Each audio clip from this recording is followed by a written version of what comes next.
जाऊया महत्त्वाच्या बातमीकडे। आम्ही केंद्रात एनडीए आणि राज्यात फडणवीसांसोबत राहणार। राष्ट्रवादीचे प्रदेशाध्यक्ष आणि खासदार सुनील तटकरे यांनी रायगडमध्ये मोठं विधान केलंय। तसंच आम्ही सुरत गुवाहाटी मार्गे गोव्यात गेलो नाही असं सांगत तटकरेंनी थेट शिवसेनेला डिवचलेलं आहे। सोन्या साधी सांगणे न लगे एवढंच मला या निमित्ताने सांगायचं आहे। कारण आम्ही कधी सुरत मार्गे गुवाहाटीला आणि तिथून गोव्या मार्गे कधी आलो नाही।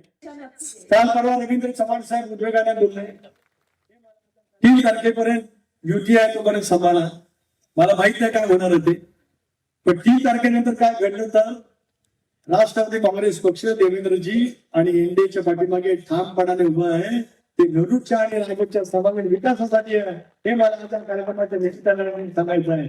सोन्या साधी सांगणे न लगे एवढंच मला या निमित्ताने सांगायचं आहे। कारण आम्ही कधी सुरत मार्गे गुवाहाटीला आणि तिथून गोव्या मार्गे कधी आलो नाही। आम्ही जे गेलो ते त्या ठिकाणी व्यवस्थितरित्या संबंध विकासाच्या कामासाठी गेलो।